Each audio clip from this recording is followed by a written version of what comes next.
Now, to get the program started, I'd like to introduce Lori Daniel Favors, Interim Executive Director at the Center for Law and Social Justice at Medgar Evers College. Greetings and good evening. It is such a pleasure to be here with you this evening. As mentioned by my dear colleague Clarence, my name is Lori Daniel Favors, and I'm a racial justice attorney, and I'm privileged to serve as the interim executive director at the Center for Law and Social Justice at Medgar Evers College. And it is really a pleasure for me to be able to bring greetings for you or to you this evening, particularly because the Center for Black Literature, as you just heard, is such a phenomenal organization. It is a community institution, in addition to being one of our sister centers at our prestigious college. And the last several years in general, and 2020 in particular, have really shown us a glimpse of the power of social justice activism, which is really going to be something that we are going to hear highlighted in the conversation this evening. Indeed, in 1986, our center, the Center for Law and Social Justice, was born out of protest and in response to the systemic racial oppression and anti-Black policies that were harming our community at that time. And you fast forward several decades, and we saw last year, in response to the violent anti-Black racist murders of people like George Floyd, Breonna Taylor, Ahmaud Arbery, and others, communities all across the country had people flooding into the streets for day after day, week after week, and in many cases, months after months. And it was an escalation in protest, yes, but it was protest that was timed in such a way that it coalesced with a heightened level of activism and grassroots organizing. And as a result of that social justice activism, as a result of the marriage of these two elements, protest and organizing, we saw not just a change in laws that had been pending for years, but we saw laws that were designed to center equity and to center racial justice. We saw not just protest chants in the form of things like defund the police, but we saw actual manifestation of that chant into policy. And we saw what happened in small cases, but cases that are growing, yes.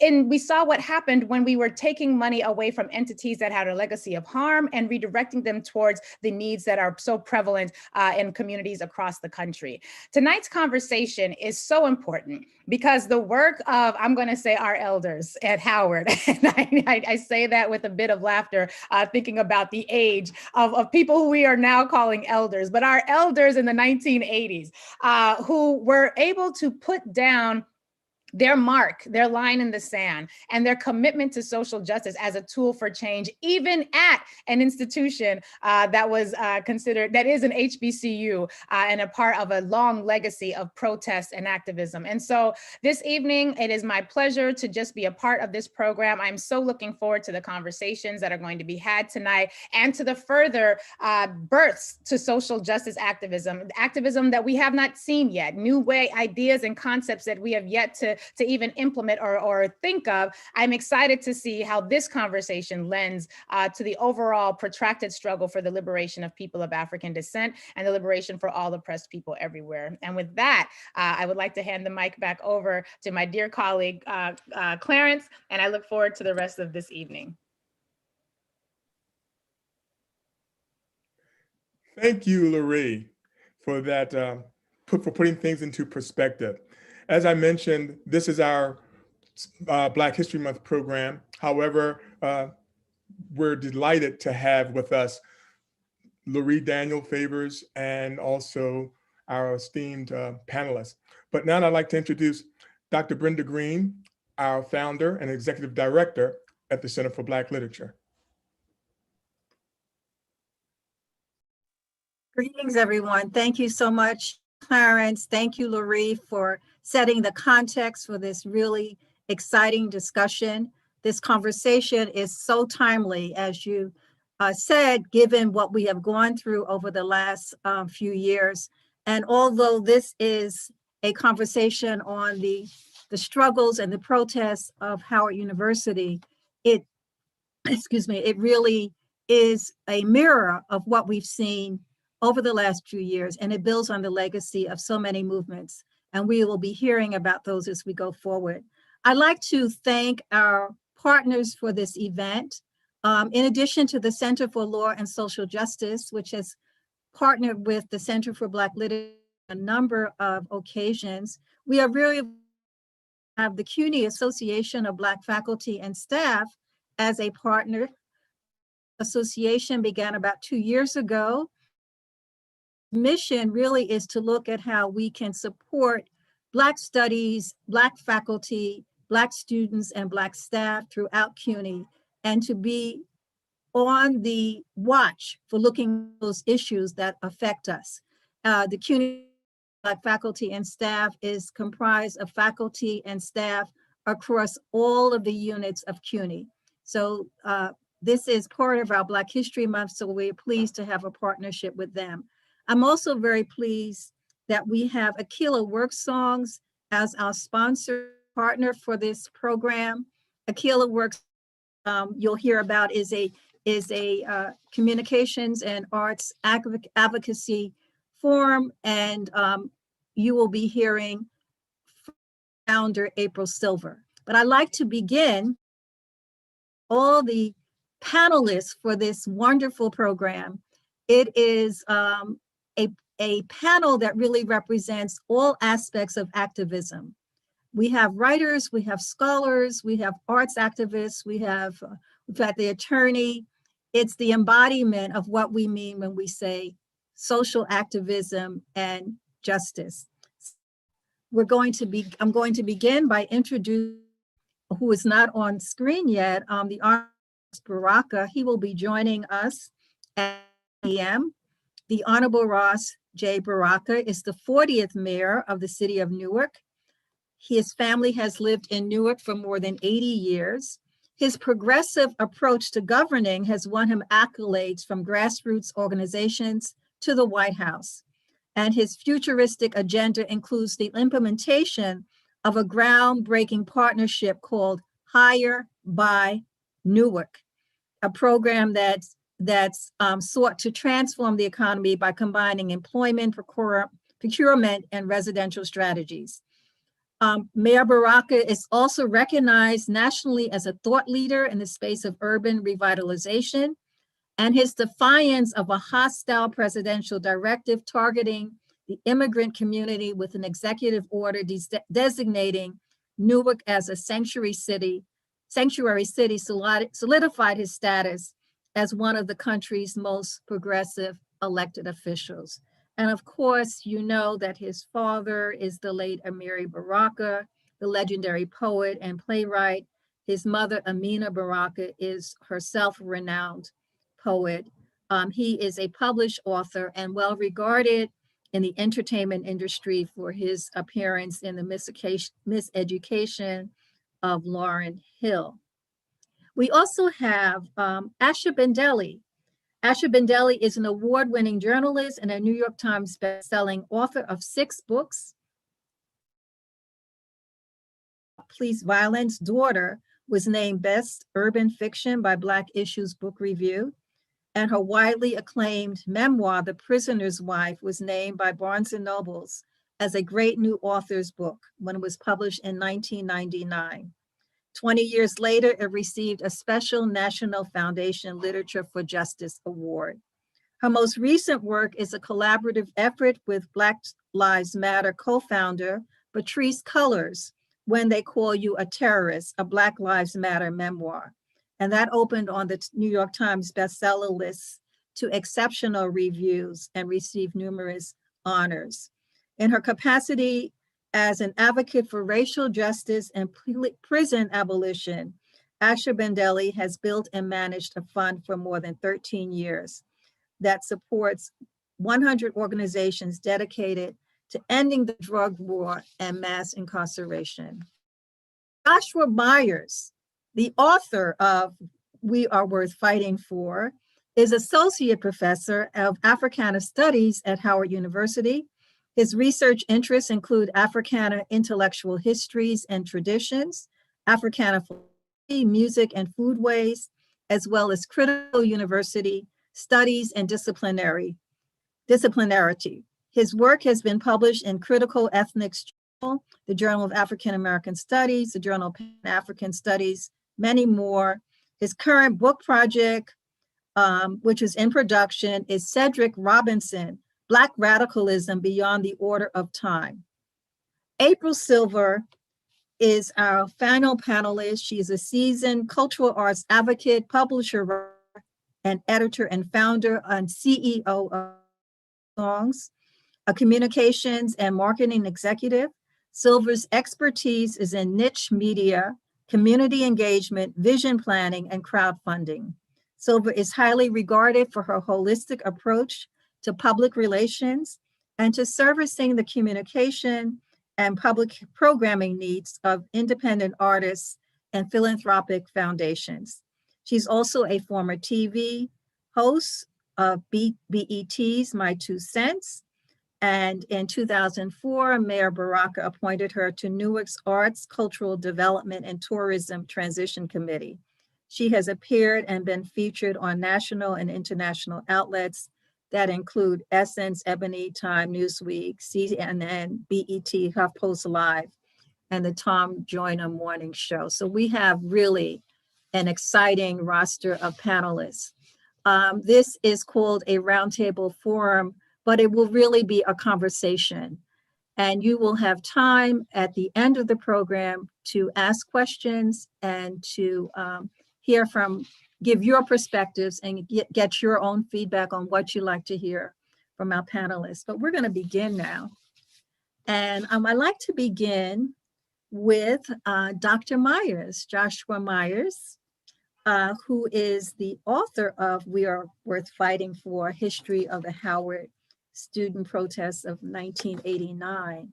Joshua Myers, you were committed, what happened here?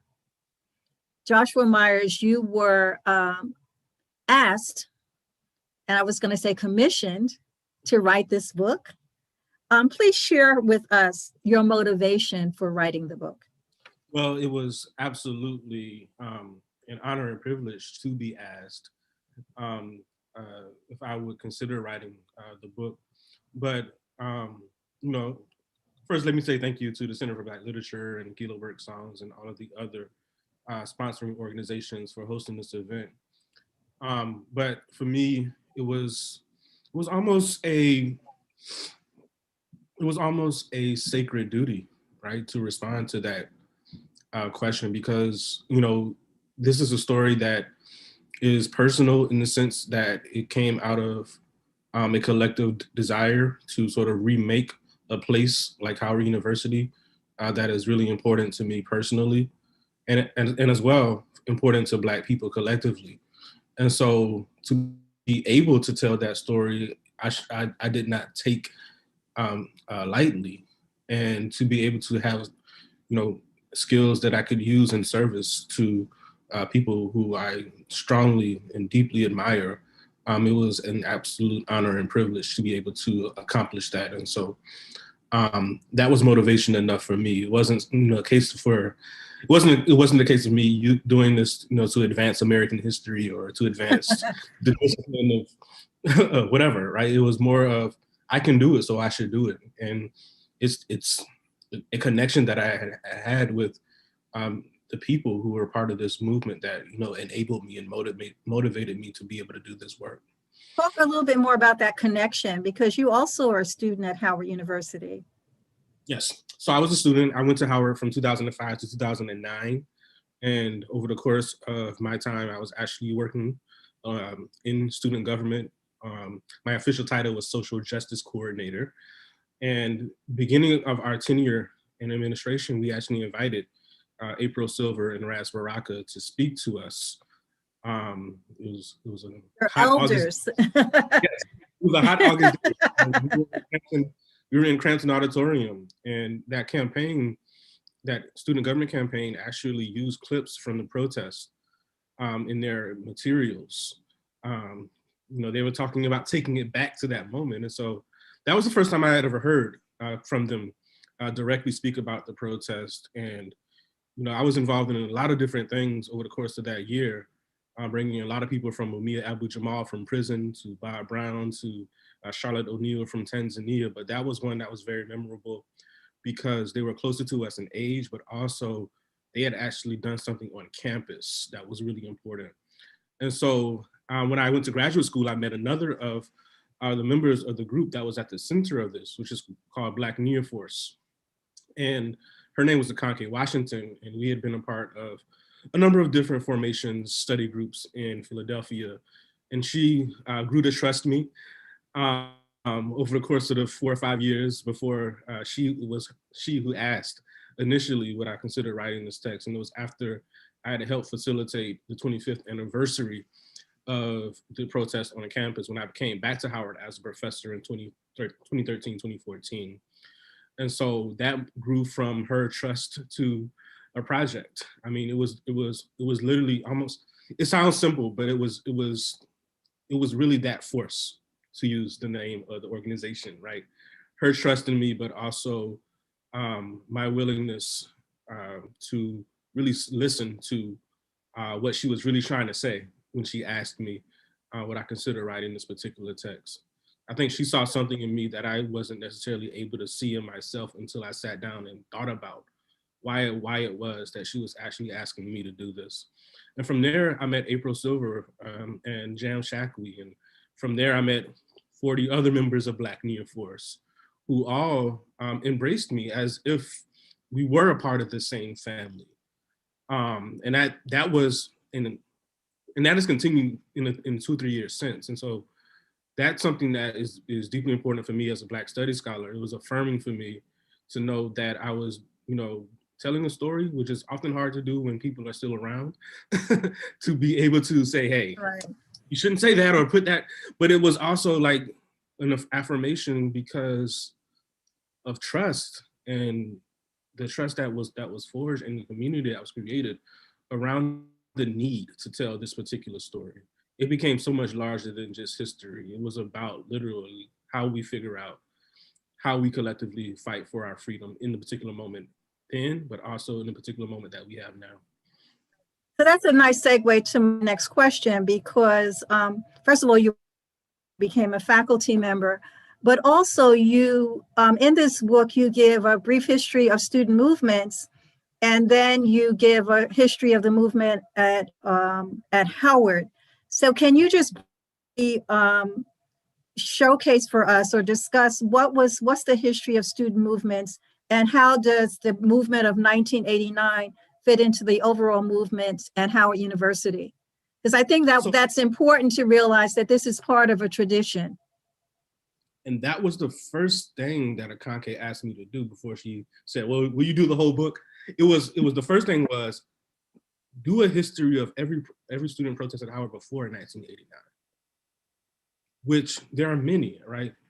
Thankfully, the work of Eyes on the Prize, the filmmakers Eyes on the Prize, they fought. Judy Richardson recently told me this.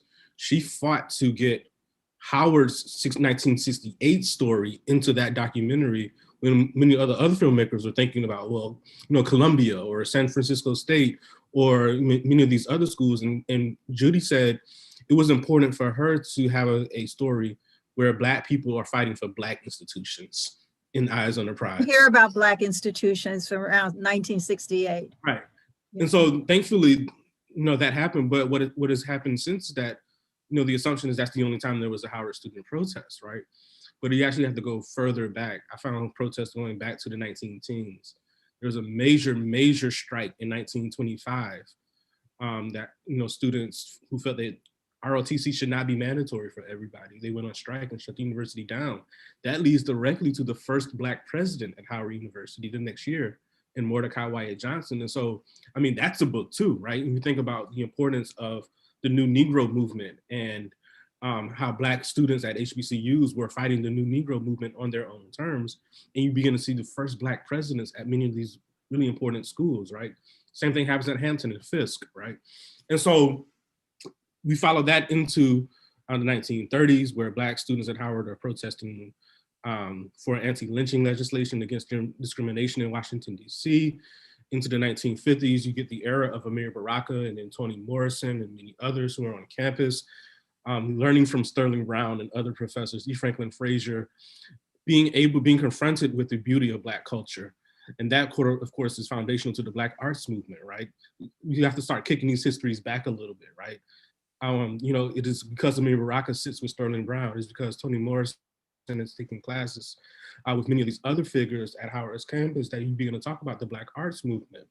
And so by the time you get into the 1960s, Howard had already had a legacy. And that just continued into the 1960s. And then after the 1960s, 1970s is a very important period, because now activists are coming to Howard to meet, because there's an activist faculty at Howard because of the students in the 1960s. And so by the time you get to the 1980s, that activist faculty is still there, but now you get the hip hop generation and things get a little bit more, how would I say, brash. And so the hip hop generation comes into the scene, and they're inspired by the same conditions of the Black University, but it's also the era of Reagan. It's also the era of apartheid South Africa. And so fight the power, right? That moment, right, is unique on its own terms, but it's also part of a collective, a long genealogy of Black radicalism at Howard. And I think part of what makes the 1989 movement so unique and important is that they recognize that they are part of the genealogy. They didn't see themselves as the only people that had ever done anything on campus, right? And that is continued, right, in terms of their engagement with current students at Howard University. And so I think that's a beautiful part of that generation. And we may talk about this in a second, but when Baraka founded the group organization, he wanted it to be called the Sons and Daughters of the Panthers, speaking directly to the relationship to the past. And so that genealogy is critical. Well, thank you for doing that, because so often the history of the activism at Black institutions, particularly historically Black institutions, which tend to be viewed on the outside as more conservative, that gets lost. So it's really important to document that. So that's an important story. And this not only happened in 1989, but there's a history, and it's continued today around Black radicalism. I'm going to turn to April. I mean, one of the things that I love the sound of Black Neoforce. That is such a powerful concept. But April, can you talk about, why don't we start by just talking about the political situation you found yourself in when you came to Howard, and how you became involved in the student protests? Thank you, Dr. Green. Thank you to all of my panelists. I'm really excited to be here. I promise you, if we were sitting in the room together, you would have to kick me under the table, because to talk about this, I'm just so filled with joy and hope, and just good time. So I'll do my best. You can virtually kick me under the table if I'm going too long. But to answer your question, Dr. Green, the political situation at Howard was so much of what our brother Dr. Myers, Josh, just outlined. It was the 80s, it was the Reagan era. Politically, it was the apartheid era that was happening. And so as 20-something-year-olds, many of us were coming into our own political consciousness. And for someone like my brother, Mayor Baraka, Raz was kind of steeped in it already, given who his parents are, Amina and Amiri Baraka. With regard to all of us that have what was going on in the larger Black community and in the United States was happening to us as well. Though we were 19, 20, 21 or whatever, it was happening to us as well. So the thing that was happening to us was the emergence of hip-hop culture. It was what we now call the golden era of hip-hop. And so we had people, or groups rather, like Public Enemy. We had KRS-One, we had Poor Righteous Teachers, we had Wise Intent, who's from the Bay Area? I'm drawing a blank right now, but we had artists who were mirroring in their lyrics what was happening. And not that they were the first, but for hip hop culture, for the rhyming and the fashion, and it was a vibrant Black expression of young people, and that gripped us. But it was being led by folks like I said, Public Enemy, KRS-One. We had so many teachers through the music. So that was the, I don't want to say backdrop because that sounds superficial and one-dimensional. Hip hop was who we were, and we were being politicized on campus as well. And I started off being organized or organizing as a student with the California Club because I had got to Howard from Los Angeles, to Washington, D.C., though I was born in New York. From there, I went to the Alpha Sweetheart Court. And it was during that time that I met Morani Sanchez, who was in English class with me. And that's when I discovered Black poetry. I knew Black people were amazing prior to going to school, but I didn't know that I'd be sitting next to one of the legendary poets, Morani Sanchez. And he introduced me to his mom as I was learning about his mom, Sonia Sanchez. And the Alpha Sweetheart Court began to organize and bring Sonia Sanchez to campus. And that's how we began organizing, and that's how I began my lifelong relationship to her. And then I heard of this young woman who was fierce. Is fierce. Sister Soldier was on tour with Dougie Fresh and Public Enemy and Stetsasonic, and talking about what Black youth can do and the power of hip hop and how we should be self-determining. And that just gripped me. And so I sought out this young man to be a part of the organization that he started. I sought out Raz Baraka, and I became a part of the organization, Black Nia Force. And Dr. Green, you know me well, so you know how I get down. You know that once I'm in, I'm in. You know, once there's something that's touched in my heart and my soul, I'm going all in. And so I went all in for the organization because I was learning so much about Black history. I was learning so much about myself. Much of my education at Howard came outside of the classroom. Much of it happened in Douglas Hall, room 116, because we debated and we fought and we struggled and we deconstructed ideology and we studied and we had book clubs, and that was every Friday. And I became immersed. So I'll pause there because I don't want to Right, so if you can just go into the Black Nia Force, how did you come up with that name? What was the purpose of that? Oh, I did not. I'm not that poetic. I know you didn't come. I mean, but you decided to name why you named yourself Black Nia Force. Right. Well, Black is for the people. And when when Raz comes on, he can tell it even better. Josh does mention it in the book. Black stood for the people, us as a community. Nia is the fifth principle of Nguzo Saba, which means purpose. And FORCE is an acronym, actually. FORCE is an acronym for Freedom Organization for Racial and Cultural Enlightenment. And so that is the name of the organization. And we sought to develop ourselves individually so that we can support the community of which we're a part. We were much of the mindset on the college campus was not for personal gain. It was not for individual advancement. If you were Black and in school, you had a responsibility. If you were Black everywhere, you had a responsibility to give your talents, your resources, your evolution that was owed to the community. Yes, personal pursuits are important, and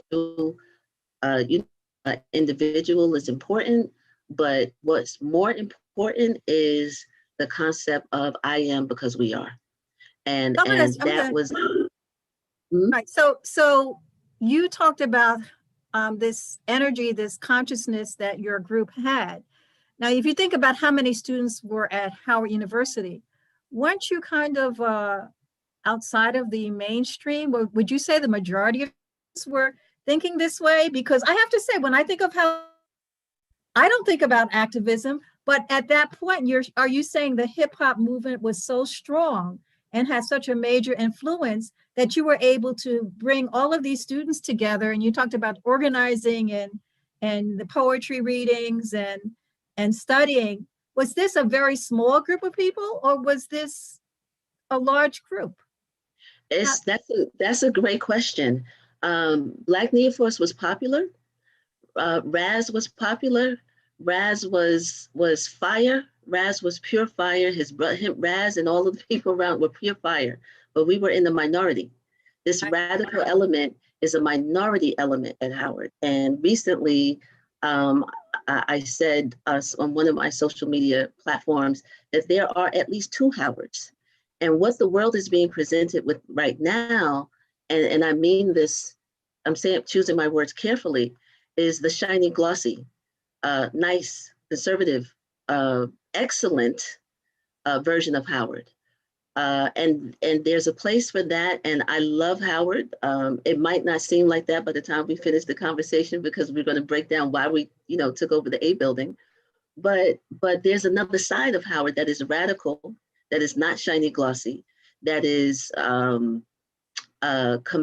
combative, but honorable in its combat. And we fought the university, as Sonia Sanchez taught me.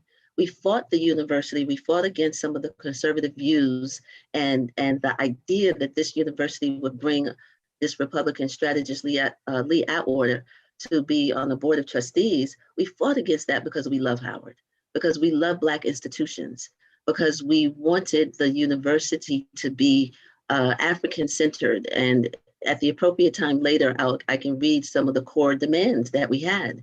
But there's a radical side.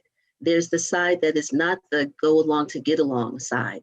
There is a strain in Howard that is but long before us, and is reflected in the larger Black community, where we have to be self-determining beings. And that is important that our view of the world is based on African-centeredness. I gave the example, and I'll pause after this example. As an English major, I was an English major. You couldn't graduate without having passed a course in Shakespeare.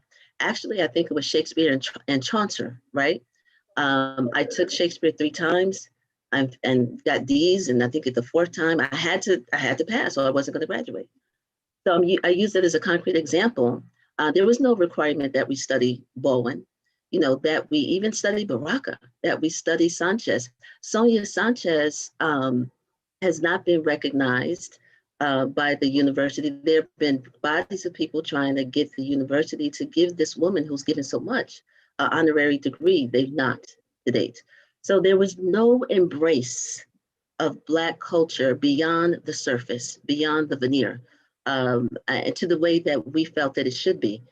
And that's what we were fighting for, to make the university in all aspects more African-centered in its curriculum and its focus and what was important. And that's why after this full stop, we were demanding that there be an African-American Studies department, and that one could get their degree, a doctorate degree in African-American Studies, because so you could let's not. do it. Yeah. So let's do a full stop for a moment, because I asked you that question. So I think it's important to underscore the nature of student movements, that student movements are not generally led by the majority. Those who choose to engage in student movements are very often the minority. And so you have to, I think it's important, because there may be people on this call who are, even when you look at the Black Lives Matter movement, you look at what's going on today, you look at student movements across campuses, there is a core of people who take that lead, and hopefully they can get others to follow. But the nature of movements and the nature of protests is not generally everyone coming together. And I think it's important to remember that. You were committed and you persevered, and you had this driving energy. So I'm going to ask you to now to identify what those student demands were.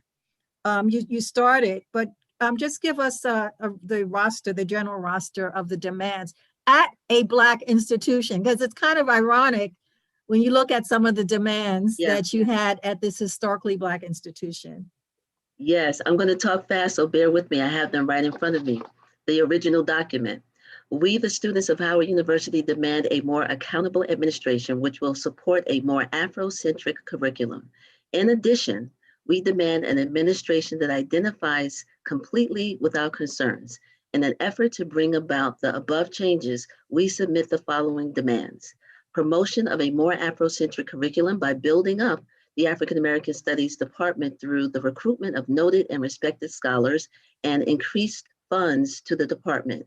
1A, the establishment of an African American Studies graduate program will help and legitimize the department. Number 2, establish a university-wide program that would allow students to receive academic credit for community service. This will stimulate our involvement and interaction in the community. 3, effective changes in the financial aid process. I will not go on how many sections of 3 there are, but there are a lot. If anybody's on this call from my era, remembering financial aid and the tragedy that was, you can relate. But that was number 3. Number 4, strike out the proposed 15% tuition increase. Number 5, guaranteed improvement in the general maintenance of Howard University housing. Number 6, enhance the effectiveness of security, increase the number of officers, and increase their wages.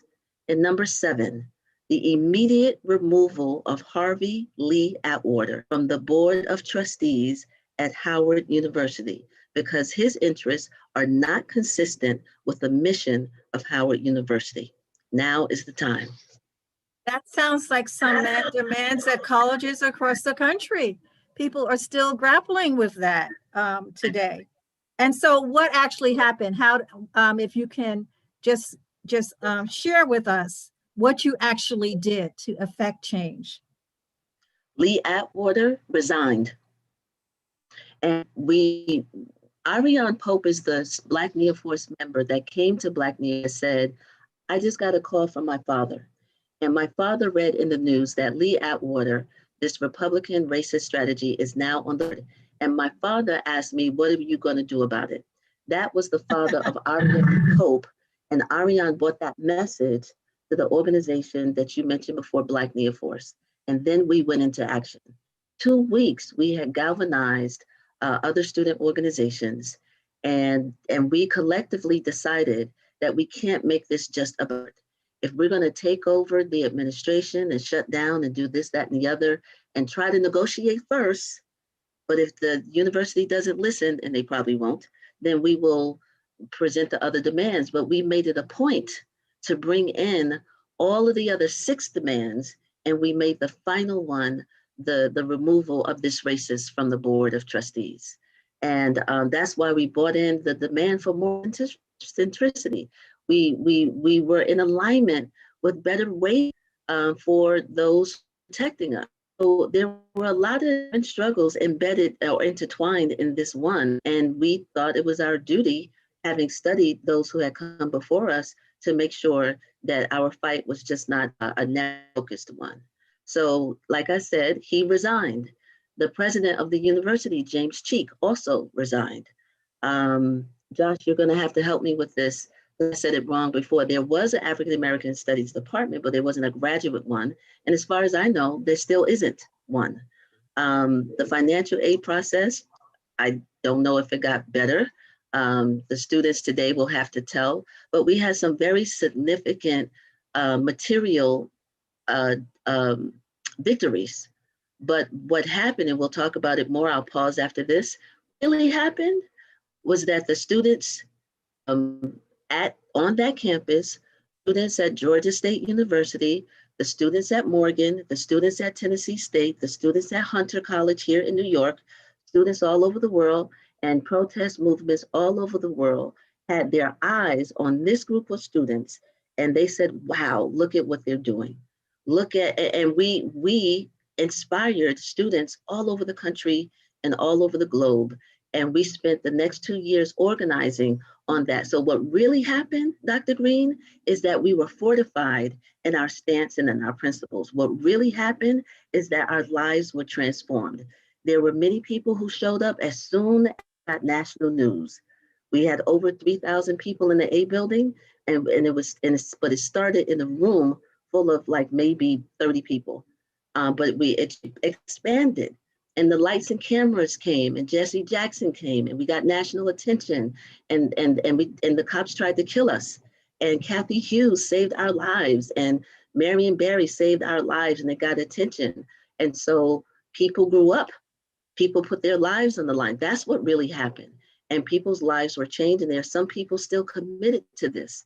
Some people left, some people were traumatized, some people were hurt, some people don't like us still to this day, but really and truly, the spirit that lives within us to move forward and persevere and to fight for what's right, that's what got fortified. And I think, as I said earlier, your movement mirrors what happened when George Flake died. What happened in this country is when you bring all of these people together, you really affect change. Your movement also paralleled what was happening in liberation studies. Josh alluded to this, liberation studies around the world.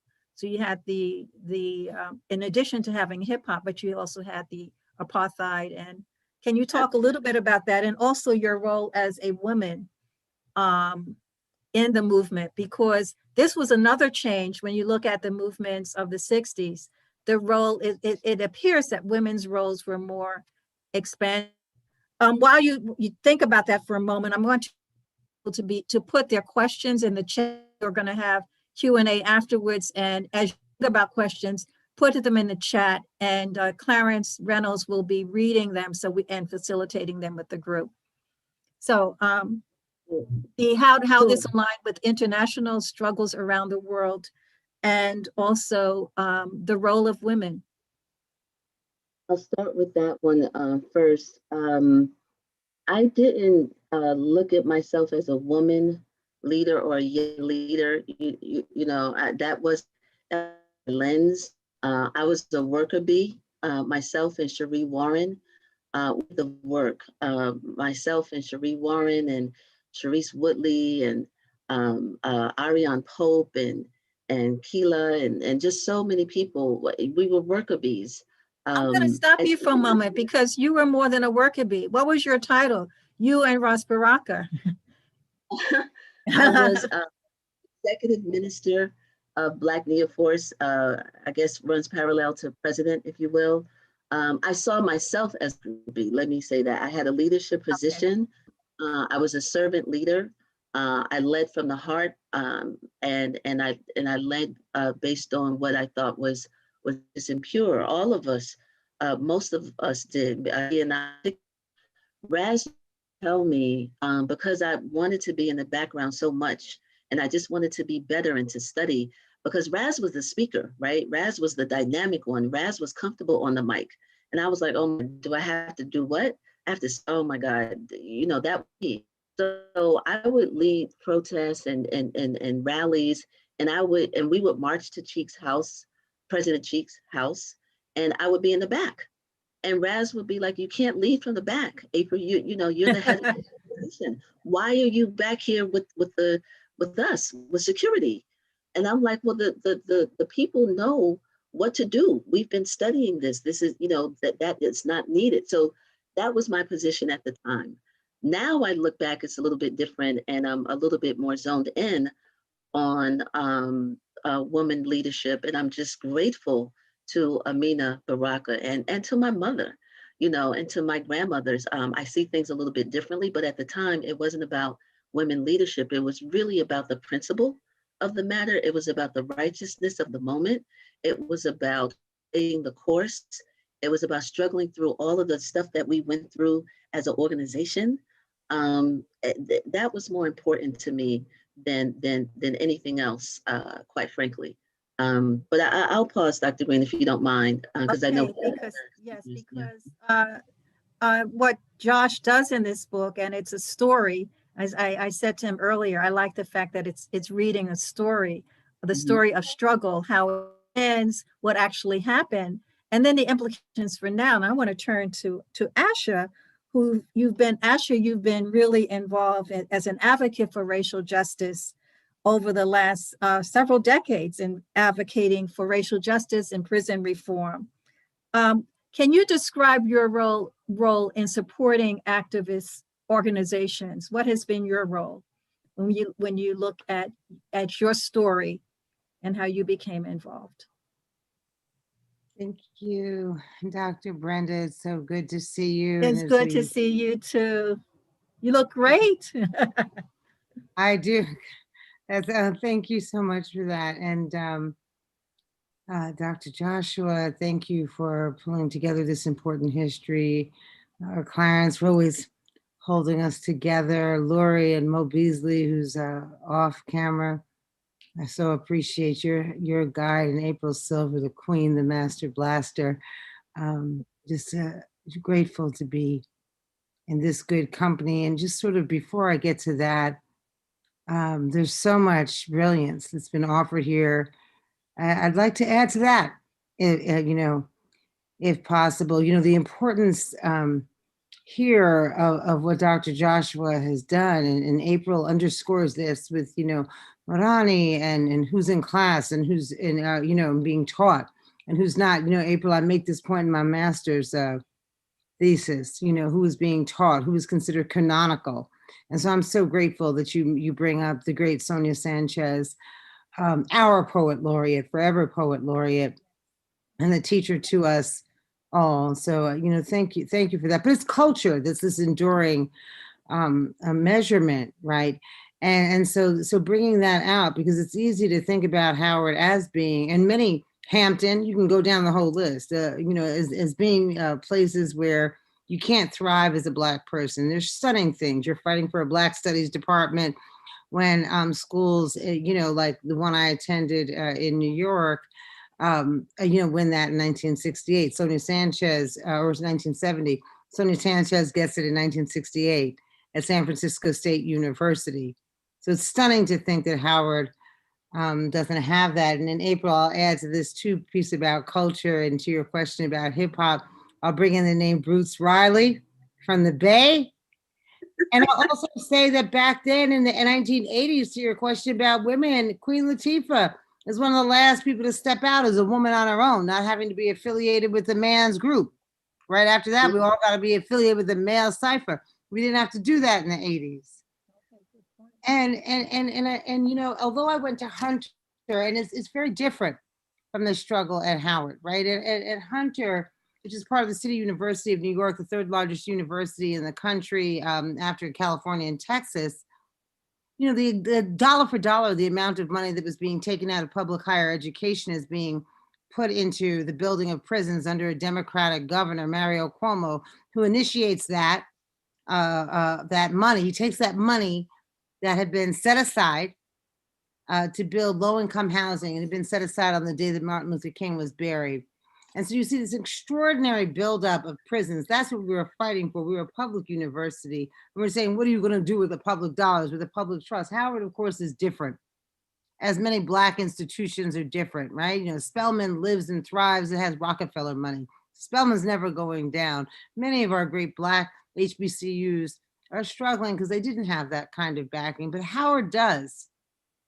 And Lee Atwater is big. And the reason that Howard becomes so big is that Lee Atwater is not just white. They all have white board members. Lee Atwater is an architect of the Southern strategy, right? We don't only do this work in what's happening in South Africa. We do this work in what's happening right here. The destruction of communities right here. People call it the crack era. That's a misnomer. It's the Reagan era. It's the destruction of the social safety net. It's the enforced poverty, right? This is what's happening.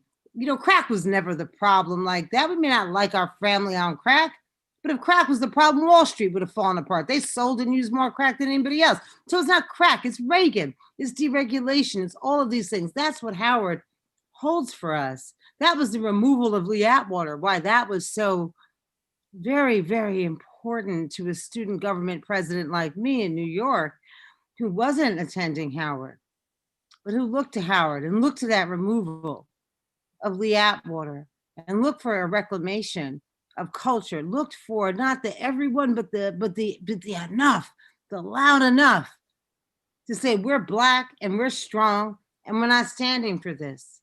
And 1989 at Howard is very different than when I attended Howard a couple of years before that. And it's different afterwards.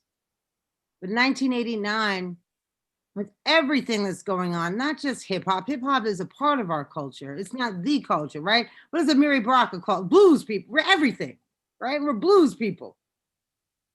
And so hip hop reflects us. It reflects you, April Silver, right? That's what Sekou Touré teaches us. Make the revolution and the music will come. We did that. We did that. And so I just have to begin with gratitude. I know what your movement meant to me in a different struggle, in a different city, and for a different reason. But Talk about that. Talk saying, about that. how do you need Talk that? about, I said, talk about that, you know, because I think part of what we need to see is the parallels, because, you know, and our audience, that the struggle occurs on many levels, and students are always the leaders. Students are always the leaders of struggle, aren't they? That's, or young people, or the artists. Artists and activists and students are always the leaders. You know, I think in our history, you know, we've always had an intergenerational struggle. Students have often been, young people have often been on a front line. So we play different roles. In the best of our traditions, I think we include everyone, right? So it's Nelson Mandela is 70 something, that will lead a post-apartheid South Africa, right? And he's not less relevant. He's, you know, he's 40 or something, right? In 1964. 30, right? He's about 40 in 1964. So it's not just young people, it's everyone. That's the African tradition. We throw no one away. Everybody has a role. So I don't want to. No, I understand what you're saying. When I say the leaders, they are often the ones who end up being at the forefront. And of course, the struggle is a collective one. Yeah. But the people who aren't afraid to get out there in the beginning, Right. it's very often the young people, because and you can't do it without them. You can't do it without them. Absolutely not. And you're right. So I just, you know, I'm sensitive, right? Because a lot of times we use these individual markers and we make that the entire of a Generalized sometimes. you know what I mean? Not all of us, but sometimes that happens. And so I'm so particular about language. This is Asha 50, grouchy, specific, you know, and just and kind. so precise. But yes, so but the impact, you know, it has on us, and the constant through us is that is the same thing that it always has been. There's a consequence to freedom, right? This is what Mario Bedelli teaches us, right? After Emancipation Proclamation, there's consequences to freedom. And some of those consequences, there's questions that have to be asked. It's less time that is legal for us to read, write, study, be educated, enter theaters, libraries in this country than it hasn't been, right? So most of the time we haven't been able to do this. It's always been a race question. There hasn't been an answer of all the answers that had to happen post the Civil War to things like that. There's a political revolution. It's not an economic revolution. It's not a social revolution. It certainly isn't a racial democracy like Elaine Locke talks about. So I think that that's the constant, right? We talked about everybody having a right to go to school. The Students United will never be defeated. But that doesn't attach a race to it. Although we talked about race a bit, it doesn't have a race. Howard has a race. Howard's coming against Lee Atwater. Howard's saying we're Black, we're strong. Howard says we're Black in the Air Force. And Howard is saying that, but you look at what's happening now, it's very embedded in everything. The race, you can't separate the race from social justice movements. And I'm thinking about the book that I read, and I want to eventually talk to you and Patrice about, you know, When They Call You a Terrorist, which has the intersection of gender and race and social justice movements. So I think it's really at the forefront now, and it's part of that fight that you do for prison reform and against the criminal justice system and for racial justice. So you're very much involved in helping organizations that are working on that. Can you talk a little bit about that? Sure. So most of my life, and probably the way I mostly define myself is as an author and a journalist, but for at least the last 20 years, I've been involved in nonprofit work and primarily in philanthropy. I'm really proud to be the director of strategic initiatives at a smaller family foundation, Galaxy Gives. It's the family foundation of the Novogratz family, and we're new and we're young and we're growing. And I love how our executive director Billy Watterson often talks about this. He's talking about the thing we've never seen anywhere on the planet, which is a full and just multiracial democracy. Our lens is to approach it through the criminal justice system. But what Billy says is instructive, right? Because it's really about not disposing of people, which has been the ultimate, challenge of America. Who do we throw away? Who do we keep? And ultimately, that's Dr. Brenda, the work that I try to do is why I try to tell a whole history, a whole story. Sometimes it annoys people, definitely annoys my daughter. But I want to get all those pieces in, right? You know this, Dr. Josh. That's why the history is important. Don't decontextualize us. Say it how it happened. We don't have to put accoutrement around it. We don't have to make it. We don't have to do any of that. Just tell the truth. Tell the truth. And the truth is, they tried to dispose of many of us. And Black people aren't the only ones, but that's who I speak up for. And that's what I work to end in my area of this ecosystem, is to make sure that resources are put with our gratitude to those who are putting their bodies, to your point, Dr. Brenda, on the front line all the time. To whether Right. Mhm. You see where activism just takes so many forms. And I think, again, it's always important to see the history, to look at what Josh has done, to look at what happened, how that movement moved, and to look at what people are doing now, around your support and your advocacy for organizations that don't dispose of people. How heavy is that? That don't dispose of people. And I've heard April talk about that this was about Black radical love for Black people. And so as you think about the different lens that you're coming in through, I see Mayor Ross Baraka has joined us. Perfect timing. But we're gonna come back to that. But as we introduce him and he begins to talk, I want you to think about the lessons learned. What is the takeaway? The lessons learned from your own individual's perspectives as a historian and scholar, as the worker bee, as the organizational manager, the one who's getting the funds. All of you are coming at this from different lenses. So what are the lessons learned and how do we move forward? We're going to talk about that, but we're going to first hear from our mayor, Ross Baraka, and I'm going to ask if we can have the video turned on. Mayor Baraka. I don't know what's going on. I'm trying to turn this video on. Okay. I'm gonna have to try to log in and out again. Okay. So while he's logging in and out, do you want to start that? You just start that conversation. I also want to encourage our audience members to put your questions in the Q&A, because we're going to stop at 6:30. We're going to make sure that you have time to have a full discussion of your answers. So the panelists, please put them in the Q&A, not in the chat. I think I said chat before. But what are some lessons that you've learned? Yes, April. I wanted to dig up Asha a little bit more than she's probably comfortable with doing.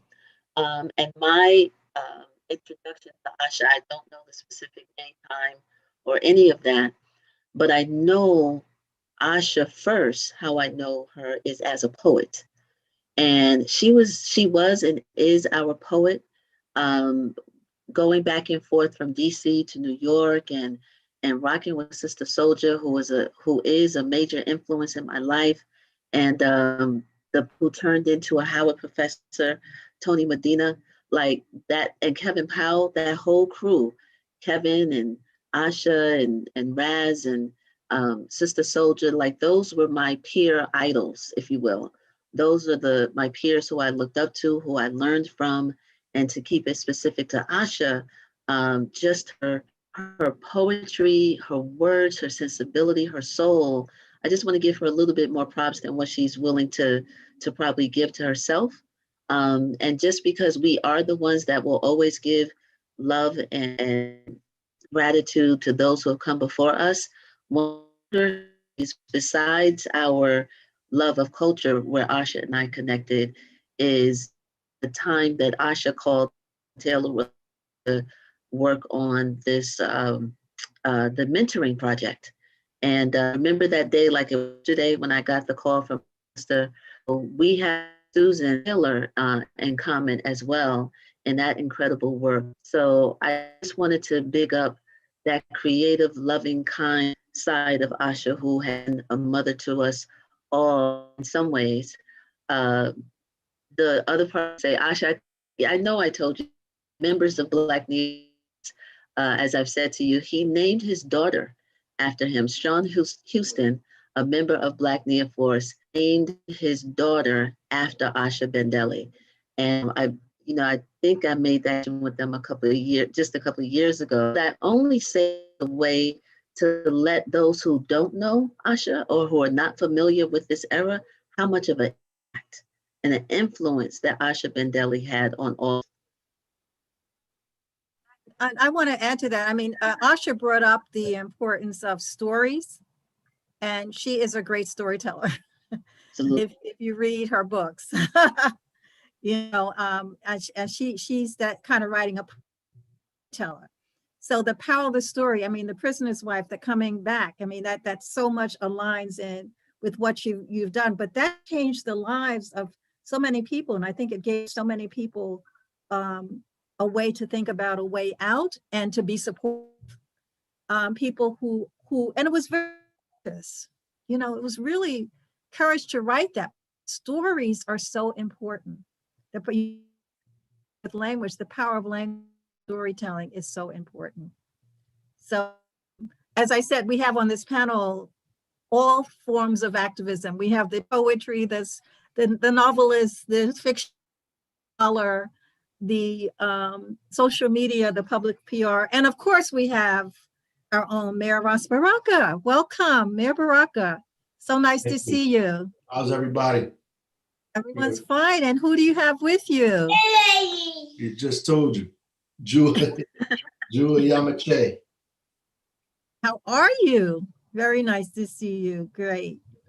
The eyes give it away. Yes. And so you are joining us. We've had a wonderful discussion, kind of an overview of the movement and looking at what actually happened. And I want to zero right in and just ask, we had that overview of the movement.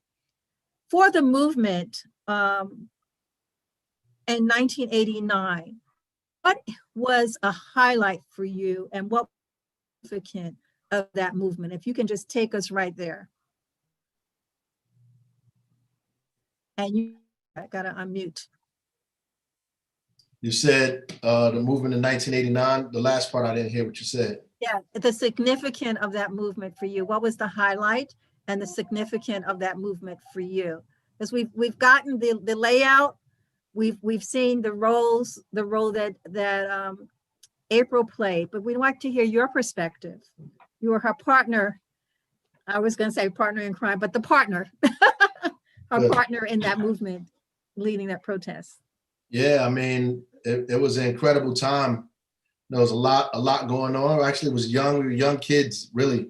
Now you think about it, I was about 18 years old, and turning 19, and I was a teenager, so I was really growing up at Howard University, and in the whole Lee Atwater thing, and what we were doing at the university, we thought we were like toppling the whole place over at that time, that everything was going to change like the next day, all over the country, all kinds of things were going on. We thought we were a part of that. We weren't. We were doing something very significant, and the attention that we were getting the people who were paying attention to us, in the city level, at the university level. I think, the changes that we were making, we intended it to be long-lasting changes at the university, real structural ones, right? So we weren't just, just in the building for nostalgic purposes, right? We were reading and studying, and we thought that ultimately that we were living out the stuff that we were reading. So so it was really a high point for me, I should say. It was really a high point for me. We got to put all the stuff we talked about in some kind of practical action. So when you look at, that was a high point for you. When you look at where you are today as mayor of the city of Newark, and you look at the issues that you're facing today, how do the student movements and that movement, other student movements and protest movements help you to, or align with the issues that you're facing today? Well, I mean, many of those issues remain. This is a complex system that we've been struggling against for centuries, right? And we're just doing the part that we can do in our time on this planet, trying to push it a little further, make it a little bit more democratic, inclusive, and fight to stay alive, and keep our communities and families alive. As our struggles at Howard University, I think it inspired other people. It gives them the courage to go ahead and do the same kind of thing. We lay down a foundation that was laid down for us, and we continue it, and I think other students and other people come behind us and they take our example and they take it a little further, and the things that we went through and we going over, they learn from that, and they begin to try to formulate their own ideas and opinions. You want to talk, you don't want me to talk. His own formulate his own ideas and opinions on their own, and I think it's good. And when those kids get out of college, and they come into cities like Newark and other places around the country, hopefully it inspired them to become active and make a connection between the university struggle and community struggle, because it's really one and the same. We're talking about the other people. Take that, but bring that back home to what you're doing in Newark, how that has impacted what you are actually doing and how you are embodying those principles in the work you do today. Yeah, I think that all of the stuff that we learned and read and proclaimed, as teenagers, we're trying to make that real. I mean, in Newark, you see, it's one thing. Ideas and like theory and practice are two different things, right? My mother would say to me, like, look, your father was a ideologue, he was a professor, a writer, a thinker. But when he went to the grocery store, nobody asked him for a job. So, and that kind of plain thinking just lays really what it is to me. Because at the end of the day, it's material issues, bread and butter, the material world that people are concerned about. Like, how do you feed people and make them safe and care for them in a day-to-day, right? And it's like how they destroy movements around the country. The first thing around the world, the first thing they do is put a blockade on you, right? To stop you from getting medicine, stop you from getting food, stop you from the economy from growing. So the people turn on you immediately because you have to take care of them. And if they don't think you can take care of them, how can you lead them and think for them, right?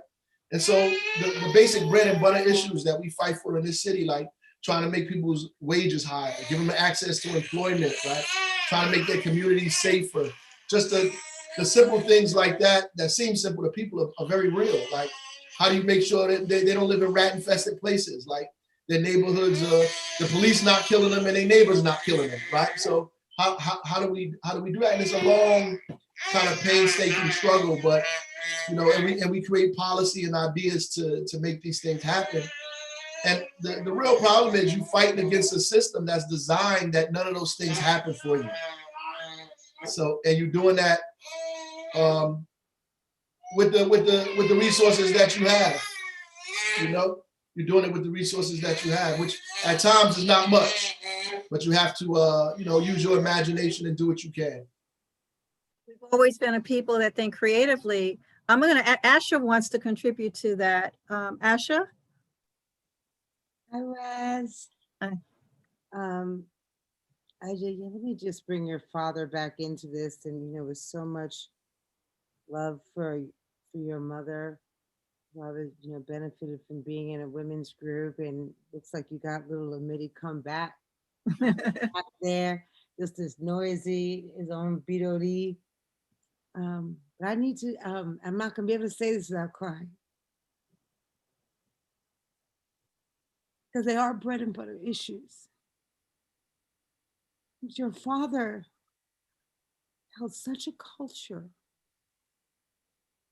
that when he came back from Los Angeles and brings that back here, and it grows into the East, my little girl attended Little Sun People. Her first prayers were Sifa Zote Zenze Kwa in Swahili. They still work out here in Restoration Plaza in Brooklyn, where I live. People got those jobs.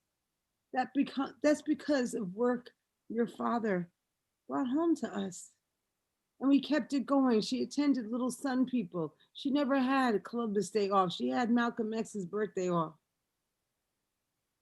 In the middle of a pandemic, 6 classes at an Ivy League institution. She attends Columbia. She got a 4.0. She's always been on the dean's list, but she did it with 4.0. These are also bread and butter issues. The people who taught her, the people who still work there, the people who still run it. And so it's not really like a disagreement, but I do want to say that there are people working because Baba Miri did, Sure, absolutely, absolutely. So, I mean, the cultural and ideas and philosophical realm, you can't have theory without practice. And I think that that's necessary, and people live and breathe off of that, and they move forward off of that. Listen, my life is a testimony to, all of those ideas that I was taught and was around even subconsciously as a child. I mean, it shapes the superstructure, the ideas. So you can't separate them. I think what my mother was trying to say is, in order to win people over, right? In order to organize people, in order to move them from one place to the next, you have to feed them, right? And sometimes we get so caught up in the idea of it that we forget about the practicality of what people have to do every single day. Like, there are people still waiting for the workers of the world to unite. Meanwhile, our people getting killed on the corner. So you have to be smart enough and sharp enough. And that's what she was saying, to understand that the theory is important, the ideas are important to move, the superstructure, to move people into another place. But you have to be able to get down and actually show what those ideas represent to people, what they represent, because there's one thing about fighting for a better life for people, and there's another thing about giving them one. And that's important. And that fight is harder, right? It's harder. And they try to stop the ideas because they don't want more people to help us do that, right? Because once you win people over in the realm of ideas and thoughts, then you got more people, hopefully soldiers, that help you, till the soil. But the actual tilling of the soil is serious work, right? It's serious work, and it's painful because the results are not immediate. And in the midst of that, you're keeping everyone motivated. You're keeping everyone united and moving forth. And you've done that in various roles that you've played since graduating. That seems like that's been your calling. Yeah, I'm good at rallying the troops. that's I mean, since I was younger, I've been good at that. It's the kind of real organizing work to get the stuff to actually happen is really serious and committed work, that you have to have people that are smart enough to organize and are committed enough to hang in there and see this thing through to the end. Because there aren't a lot of people that have the discipline and the commitment to see an idea from beginning to end, right? And that's why you have to know, you have to know who you have around you and what you need in order to get things accomplished or else, you know, you just be chasing your tail. And can I Mr. add this, Lee, Dr. Green? Yeah, go on. I was going to honey. say, yes, the mayor, my brother Raz, makes a good point, and I think that's one of the reasons why we've always worked so well together. To take his beautiful points to the specific part about the protest, our roles were very distinct. Nobody wanted me, I'm being facetious a little bit, but nobody wanted me at the flagpole, you know, trying to rally the troops, right? Raz's job was that, and he was, I don't know if he's giving himself enough credit because he saw things through to the end for sure. But when we were occupying the administration building, Raz was outside with his brothers, keeping the police away from us as best as they could, even though the SWAT team came and landed on the building. And I was inside. Our roles were clear, and it was a natural flow. And that's important when you get into the nitty gritty of organizing, to play to people's strengths. But the least of what you need, and this is why I love us so much, because we have a friendship, and I don't mean Raz and I, but all of us who are still committed. The character matters. You can have the ideas, you can have the theory, you can have the abstract, you can have all of those things, and you marry that with the practice. That gives you operational structure, that gives you process, you know, that gives you the how-to. You know, when you marry the how and the why, it's a wonderful marriage. But for me, and I'm sure my fellow panelists, none of that matters or can be sustained if you don't have people with good character, if you don't have people who are committed to evolving, you know, every day. And my spiritual practice, that is fundamental. And to be quite honest with you, I don't, for the people that I work around today and for the past, my adult life, that's the determining factor. That's the determining factor. I need to be able to know, if I close my eyes, are you going to steal from me? Sure. If I'm not in the room, are you going to lie on me? Do you know how to access the truth and sustain it and hold it? That is what matters. One's integrity, their character, their moral strength, whether or not they can persevere, you know, is important, because you can talk about the theory, you can put up a good front, you know, as though you're a good practitioner, but it all comes out in the wash, my mother would say. And I used to say this a lot, you know, who are you when the lights are off and the doors are closed? So I just wanted to add that to what my brother and sister are saying. You know, it was brought up a point. I was outside that administration building for days without sleep. You know, I would sneak in the building and try to get a nap, and the ladies would wake me up like, you got to get out. You know what I mean? Give me some food here and there. I would, and that's how I was able to see the police and the helicopters come. I was on the School of Social Work, standing there, almost sleep standing up. And you know, you could see them landing the helicopter, putting people in there, landing them on the roof. I mean, it was a wild scene, and it woke me up completely. And we panicked. Woke you up on many levels, yes. We almost panicked. Mike Tyson said, "You got a plan till you get punched in the face," right? So we had it all planned out, and they started dropping them people on the roof. The plan started changing. But you know, this invisible thing, this spirit, this energy, there's a video that I watched, Raz. I wish I had it. I would have given it to our virtual events manager, but I wasn't prepared. But there's a video of you being interviewed, and you talked about Lee Atwater gotta go. And I promise you, all of that energy and all of that rah-rah was there in the video. And maybe I'll put it, y'all find it, put it in the chat or whatever. But there was a curl of your lip at the end that said more than what your words did.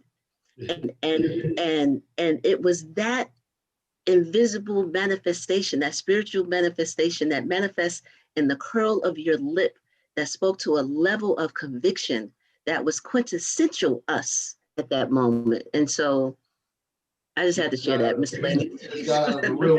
We were having a real physical fight out there. Right. Trying to keep those cops from coming inside of that building. I mean, it was real out there. It got real for a second. Thank I God. want to make, I want to make for a Q&A because we can always come back. Yeah. But before we go to that, my question before we go to Q&A is, what are the takeaways that you have from your perspective in this movement? As I said, we have many different perspectives: the scholar, historian, the cultural arts activist, the journalist, writer, manager, the mayor. You all have different perspectives. So just what is your real takeaway when we look at activism today and either student movements or movements in general? What can we leave people with? I'll go ahead and just underscore what April said a little bit before. It's the main thing. It's the character piece, right? And I think that this wasn't true across the board, but it certainly was true then. You didn't have to be like a brand influencer. You didn't have to be like your job. You did What do something you say? that was right. So a brand influencer. Elaborate on that. You're asking me if I'm a... No. What I'm saying is that you could be actually committed to struggle more than than your number of followers. More than that, like you know, and I don't think there's anything wrong with amplification. I think we should use social media. That's not the problem. I think that there was a certain self-determination and self-ownership of what our demands were that you April read all the demands, Raz, earlier. There was a self-determination. There was a rooting to culture. Dr. Joshua, you could probably say this better. And now I'm not so sure about that. I'm not so sure what exactly we're loyal to. Are we loyal to a brand and our own brand? Or are we loyal to a principle? And that's that culture piece. I just think we got to brand, we got to reconnect, I believe, in that. I mean, I sometimes I don't even know what people fully stand for. We talk about, for example, where I work in abolition. People never read W.E.B. Du Bois, never even know what abolition democracy is. I'm lost. I'm like, have you read Black Reconstruction? Where are you grounding your theory? And I stay confused. So I just. There are many people confused. That's I guess is your point, right? There are many people confused. Yeah. You have to zero in. It's always that conflict between theory and practice. We need some And more bookstores. why are you doing this? Yes, we need some more bookstores. We need some more. Yes, exactly. So why don't we go to you, Joshua? Yeah. Dr. Myers, I'm sorry, Dr. Myers. No problem. I mean, it's okay. Either one is fine.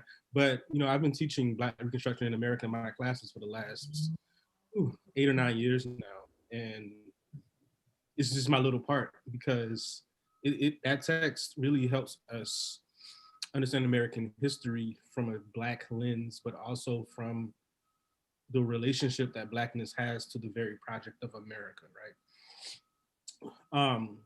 And what happened during the Civil War and Reconstruction in terms of Black self-determination, right, is that impulse never went away. And so that's my takeaway, right? And so the same drive that, allowed African people to walk off the plantation during the Civil War, right? That's still with us. And that has to be, cultivated, but also protected in terms of our political projects today. We need to protect that energy of self-determination because that's the thing that has sustained us. And when you think about self-determination, that what animates it is, love. April Silver has taught me a lot about spirit, right? Love, spirit, faith. Black people are nothing without those principles.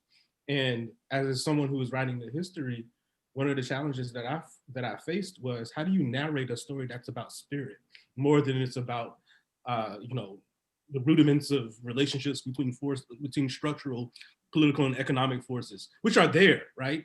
But Black people come to that with spirit. And so that has not been translatable with the methodological tools of the historian in ways that allow us to really understand that. And so, you know, I've been trying to do what, you know, Asha and Raz were doing with poetry in the text on the history, so that we can actually see how the spirit moves in terms of how they did what they did. And so for me, that would be the takeaway. You're saying you really are speaking to all forms, and you know that's an interesting question. The how do you capture the spirit? And I think about, I didn't read Black Reconstruction until I started teaching African American literature. I had never heard of the book. And then when I look at what's going on now in this country, I keep thinking, this reminds me of Black Reconstruction. What happened? You know, the kind of backlash we're getting. So it's really important that you're working with undergraduate students, and also, Yeah. and that they're being exposed to that. I think that's really commendable.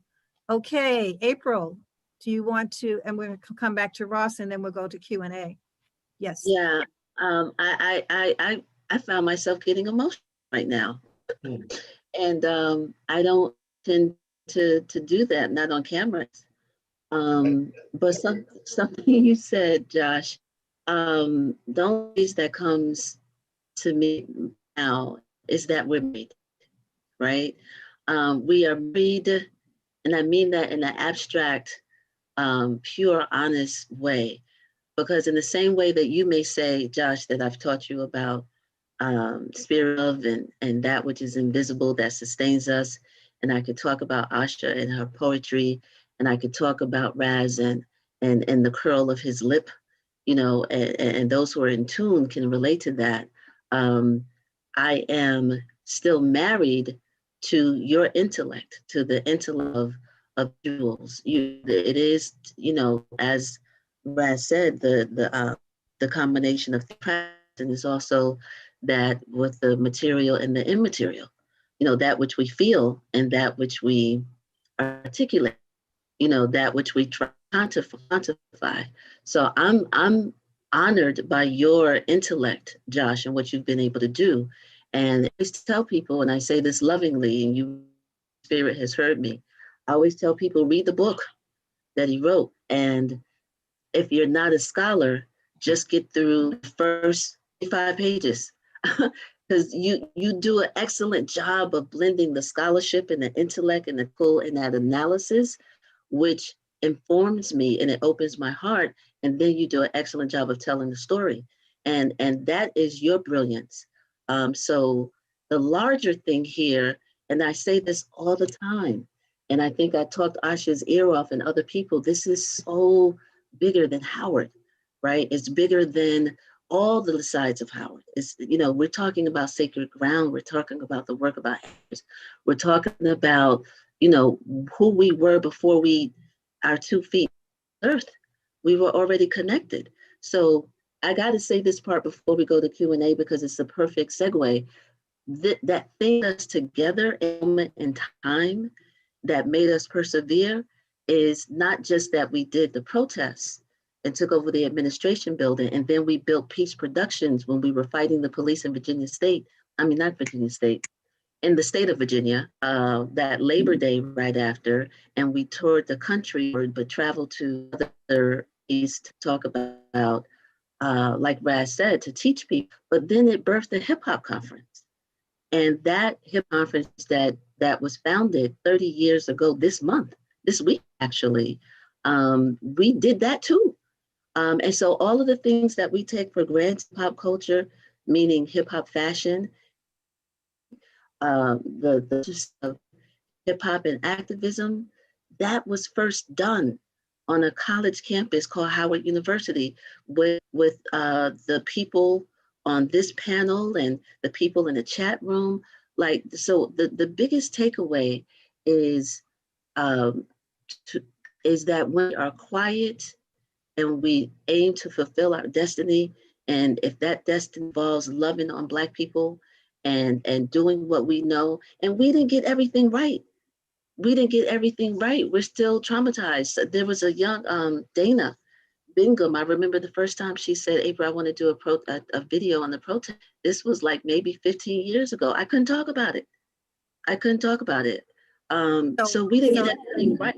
So the takeaway is to stay true to who we are and to always be evolving because there's work, personal destiny that I think that we have embraced, and we've laid some foundation because others have done it, but be with it and to be okay, uncomfortable, but because that there's growth in that as well, and I think that's what we represent.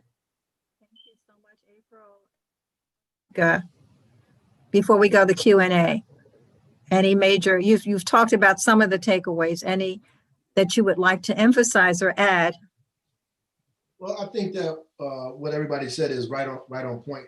You have to understand the time was different. When I was in college, I was going around the country with Asha and Kevin, reading poetry all over the country. I was going to conferences every other month, Malcolm X conference, the Patrice Lumumba conference, that conference. We was going to universities everywhere, talking to people who were interested in revolution and all these. There's a different time period, right? So, I mean, the music was different. Everything was it was a different feel. And reading was something that you needed to do. You couldn't go to these things and not have read anything.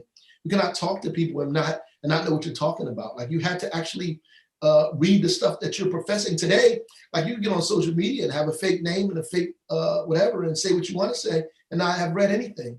And so all of this movement is centered around stuff that's not real, right? And the culture is missing, and the love of intellectualism and the academic part is gone. And people have to embrace that. Look, Black excellence is commercial success. That's what people believe that, right? So when they say Black excellence, they talk about commercial success. They're not talking about Frederick Douglass. You know what I'm saying? They're not talking about a self-taught man, you know what I mean, who escaped slavery and impacted the world. They're not talking about Du Bois or Garvey. They're not talking about these people. They're not even talking about my father. They're talking about like movie stars and entertainers. And that's what Black excellence is, commercial success. And we have to change that. And the last thing I'm gonna say is the system is flexible, right? And so it's been able to absorb the blows that we give it, right? It's been able to absorb it, right? And we have to be as flexible if we want to see some real change, going forward. We have to be as flexible as that and smart and committed to what it is that we want to see accomplished. But well, I think that your group, and I didn't realize the strong connection between all of you, with you, Kevin, and I should have known. In April, I didn't realize all of you around the same age group. You're the leaders now, and so you're the children of the 60s. The children, you're it. You're running things, and you're embodying that. And listening to you talk is reminding me of the conversations that I hear from Sonia. She talked about how everyone used to get together and they talk. They have these conversations and social. So you're carrying that tradition on, and I think. This is a space to create it. We have to continue to have those spaces. So I'm going to ask Clarence. Clarence is going to share because he might be able to see more clearly. We have some questions, and I guess they're directed to certain people. So we're going to spend the next half an hour or so just. Half an hour or so, yeah. First of all, I want to thank you all. Thank you so much. Yes. Thank you all for such a stimulating, invigorating, and informative conversation. I mean, there were some gems in there, and I've jotted a couple of things down, and I can't wait to see the recording of this later, just to get some ideas to remember what's been said or recall what's been said. But I'm going to start a couple of the questions here, and the first batch are not to anyone in particular, so I'll just read them off, and you all can answer in the way that you feel like who wants to be first to do this. The first question comes from Toby Mujib Balagoon. Toby says, something that I always appreciated was Black Neo-Force's emphasis on political education. You talk about how the organization encouraged Howard students to want to study and study deeply before they acted. Well, I think and April can speak to this, I just think when we went and found the most popular people we could find at first, right? That's what we did. And the idea was if we started doing specific things, that we were already affecting the culture on the campus, that we can affect it in a positive way. We chose a Friday evening to study on purpose because that was the night everybody was gonna go out and party. We decided to study on those nights first. And the meetings that we held were study sessions, right? We read and we brought lecturers in and we did all those specific kind of things, which helped us to embed ourselves in the study and other people as well. Yeah, it was some of the Fridays in Douglas 116. It was required reading. You didn't have to be a member of Black Neoforce to do the readings, but we would design programs around what was read. So our Friday meetings in Douglas 116 were open to everyone, and it was just a matter of reinforcing that. Identifying a book. Raz, would you believe I still have those flyers that we made? I literally still have those flyers. So we were reading Captain Williams and just so many people. I could go on and on, but it was required. And if you wanted to show up and be a part of the conversation, then you do the work. But I don't want to say required reading. It was what we made available. It was what we organized around different topics and different things, and everything from relationships to family building to community building to political theory. That we promoted it. I used to do hand-drawn flyers and go around campus and stick them up. That's how I got recognized by who were at the time the leaders of Black Neoforce, because they were trying to figure out who was this person that would come in the back of the room, not say anything, but was always passing out flyers about our meetings. I wasn't a member. Nobody asked me to do it. I was excited to be in the room where people were studying Black history, American history, and I just took it upon and I put up flyers in the women's stalls in the bathroom. If I could have gone into the men's bathroom and put up flyers there, I would have, if I could do it without getting in trouble. But it was a drive in me. Nobody asked me to do that, but I just did, and that's how I run my life still. Now, I would just say that you all have real connections to some of the most important scholars of that period, and you were able to bring them in while you were reading their particular text. You know, I came across, you showed me the flyers, I was just blown away that you had Tony Browder, you had Dr. Ben come, you had Francis Cress Welsing come, you had Tony Martin come, and on and on and on. We had Sonia on a regular basis. Mama Sonia came on a regular basis, yeah. You all brought your, you all brought. Yeah. Add this, if I may, Dr. Joshua, because I'm gonna ask you to underscore me on this, right? We also in our Black Student Union at Hunter had our political education meetings on Fridays, although sometimes we all came up when we were in Harlem and went to the Neoforce ones. But this is Friday. What is Friday? Friday is Juma services. Why do we know that? Because Minister Malcolm brings us. And why do we think about that? Raz, because your father ensures that we know this culture. And I just don't ever want to get away from the importance of that continuing line, because it's not there now. We forget it now. It's like when I say things about being Black, it's almost weird. Like I don't say BIPOC. I don't speak for Black Indigenous people. I don't. I speak for me, for like my community. And I stand in solidarity with other communities, but I speak for mine. And that's okay. I don't ask Palestinians to speak for mine. I stand in solidarity with them, but it's different. And there was a time that we knew that. And I feel like, when I'm asked to stand up and say I'm anti-racist, I said, I don't talk to Black people like that. That's for white people. White people got to be anti-racist. I'm Black. We talk about Black people. And there was something that wasn't broken by 1989 in a certain kind of way. And I think that this is why the meetings are all on Fridays, because Minister Malcolm teaches us that, right? So whether we're at Howard in DC or Hunter College in New York, it doesn't matter. You know what I mean? Does that sound crazy? I know. Monica Faulkner asked, Monica Faulkner asked, decade after decade, students of color are faced with the same emotionally draining and distracting challenges and barriers, often due to lack of awareness of previous student struggles and the lessons learned from them upon arriving on college campuses throughout the country. What can academic scholars, educators, administrators, and staff do to help interrupt this seemingly continuous cycle?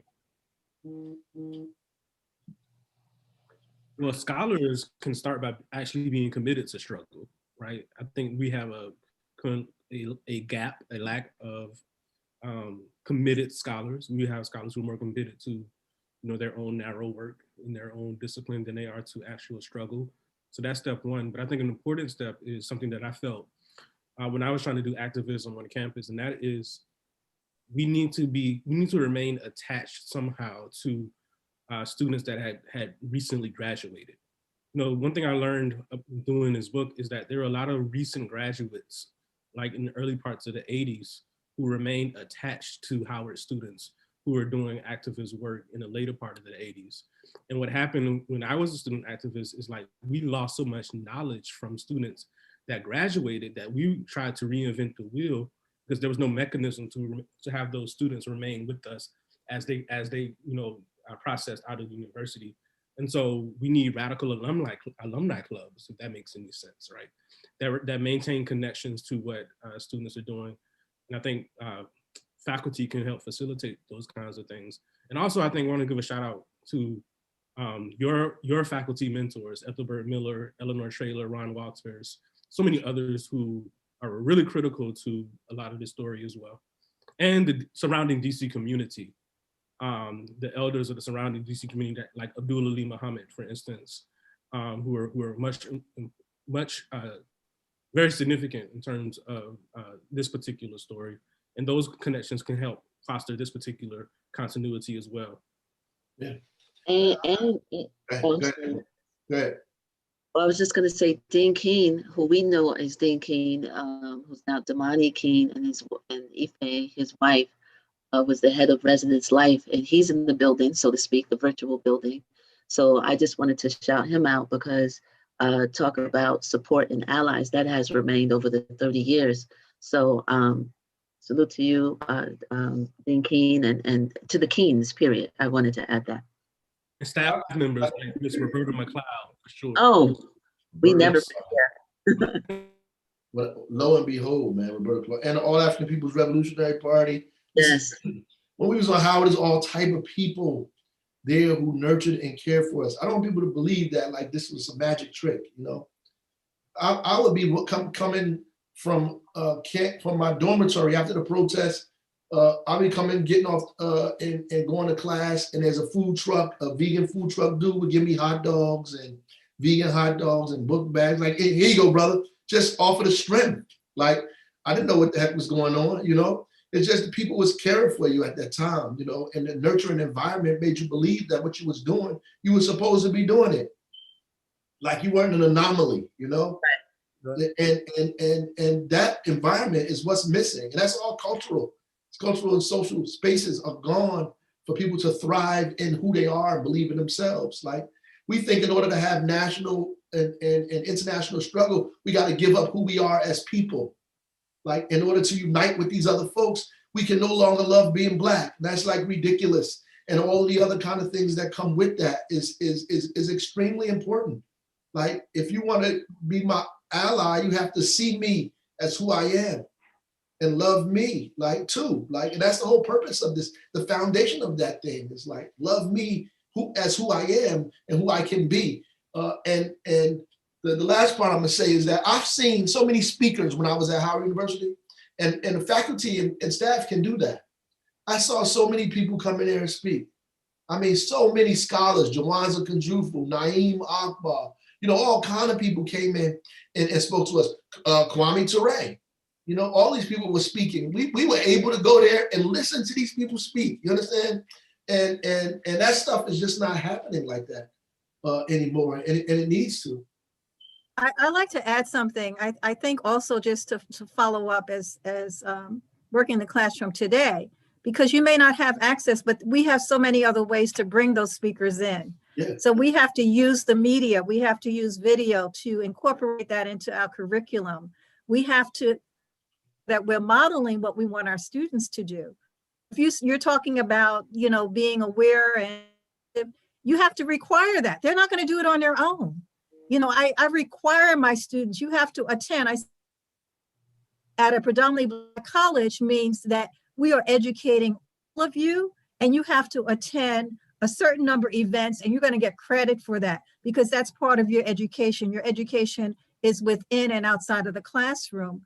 So just an answer to the student, you had access to all these leaders. Sometimes we don't, or that there's a certain number of scholars and activists and writers that are part of the curriculum. If we don't do it, who will? And Dr. Green, just because I said this at the beginning of the program, so for those who came later, we can't move too much further without giving a shout out, or just more than a shout out, our love to Sister Soldier, right? So Raz is talking about the people who came and spoke. Soldier came and spoke and stayed and came back and helped us, build. Those were deep relationships there. That just shaped my life and so many other people's lives. And I don't want us to forget, we already talked about Sonia, but I don't want us to forget Donald Temple. Sonia called Donald Temple for him to come in and give us guidance. And when it was time for us to leave the building after the occupation of the building for the several days, he was the one that reminded us, and he put a clause in the agreement that we couldn't be expelled. We had caused a lot of trouble there at Howard.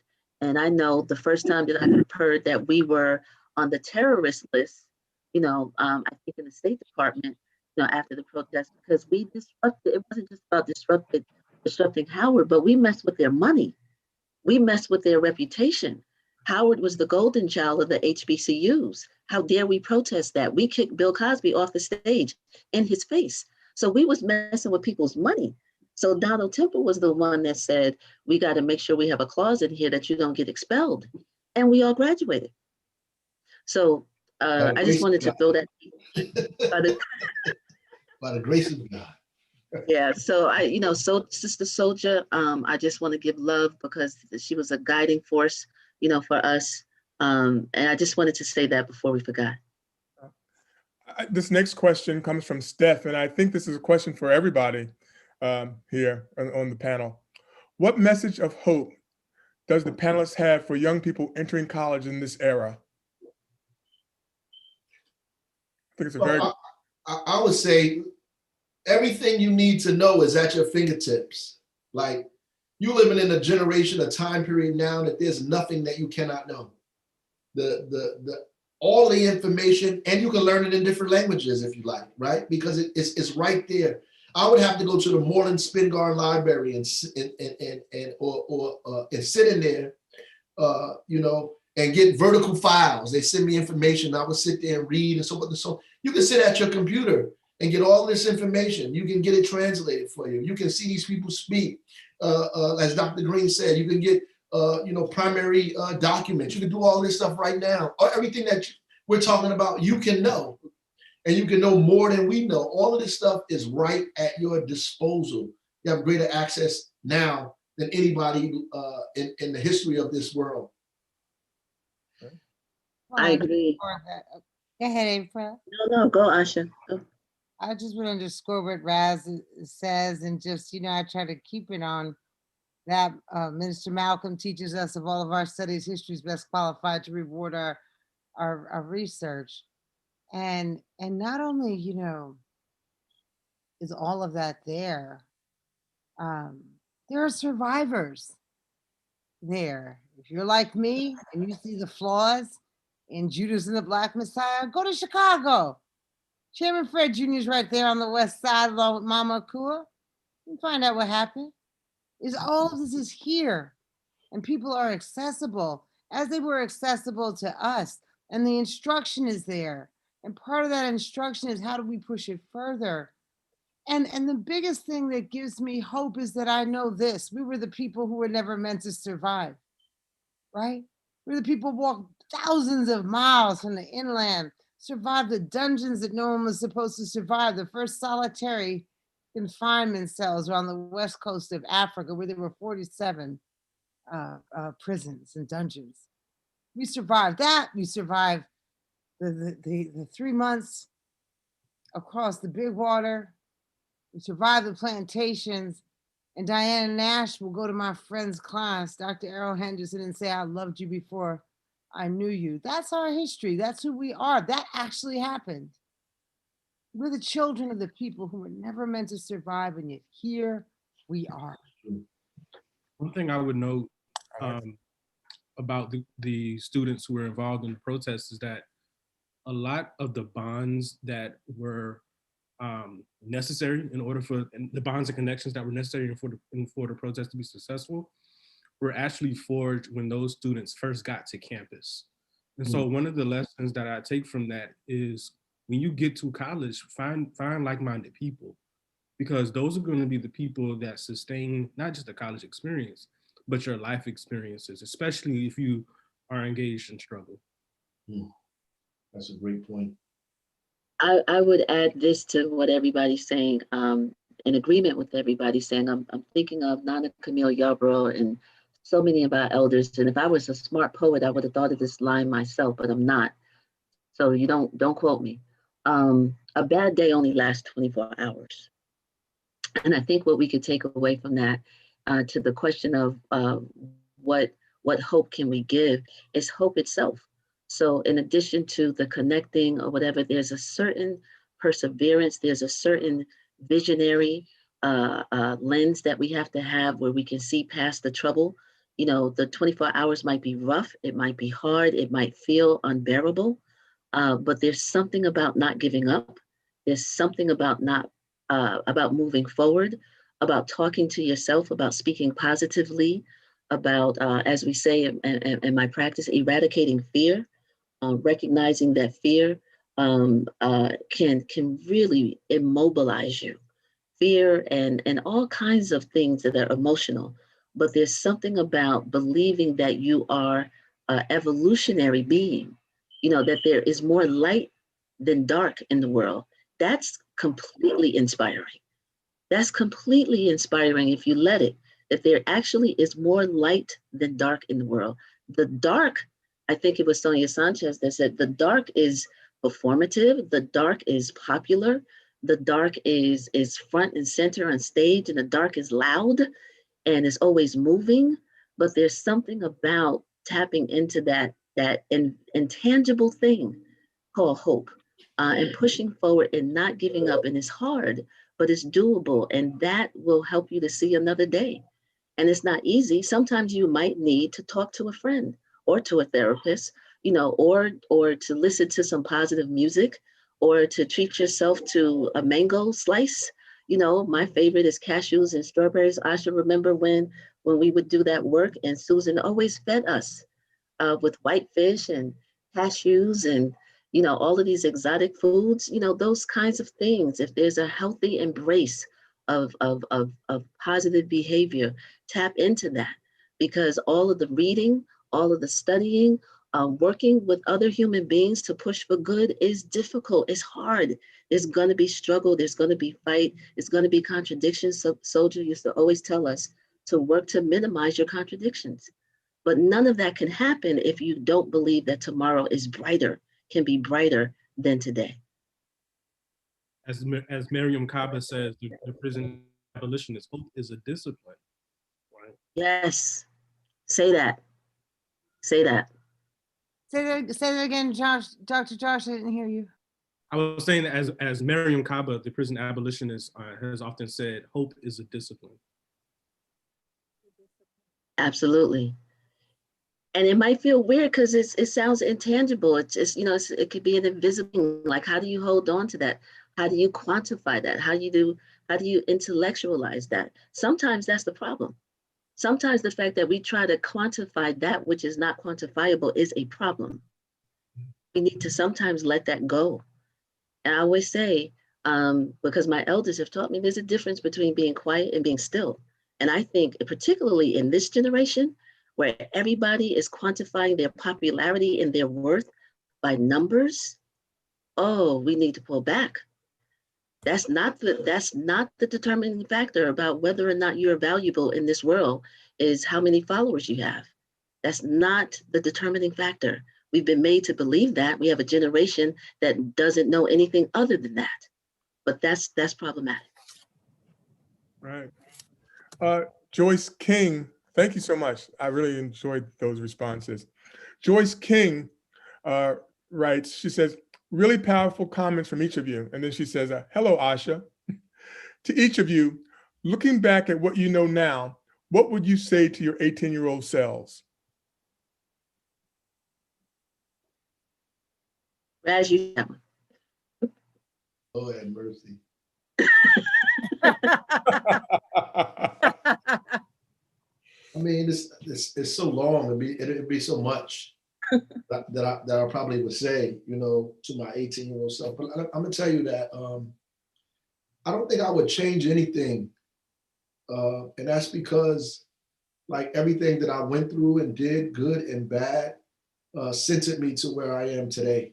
Like, I don't think I would be the same person if it wasn't for the things that I went through. And I think I went through these things because I was supposed to.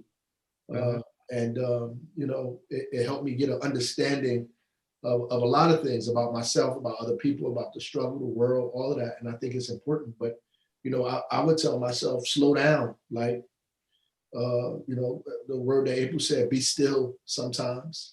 And, you know, be introspective. Because a lot of times we're reactive to everything that's going on around us. Like, we're reactionary, we become reactionary, and we you know, you just have to be still, like, and really be introspective of where you at in your life and what's going on, and don't take yourself so seriously, right? You know, just do the work, enjoy your life, and focus on the things that you want to bring into existence. They can really happen. Those things can really happen. It can really happen. And if you really, like, focus on that at 18 years old, the things that you are dreaming about are small once you begin to start, if you really focus on it. Can I use my response to defer to what our brother is doing? In March of 2022, next year, there's going to be the National Black Political Convention that is being hosted by the city of Newark and the city of Jackson, Mississippi. And I just want to use my time to defer to that, because it's happening on the weekend of the first National Black Political Convention in Gary, Indiana. And so my brother invited me to help organize that with some other amazing, brilliant people. The city of Newark is hosting, and the city of Jackson, Mississippi. And I would encourage everyone to follow RJ Baraka on social media to get more information. We will be announcing speakers soon, but hats off to all of and there's a film on the actual political convention 1972 was just released, I think, last month. William Greaves is the filmmaker who was there, and it's out now.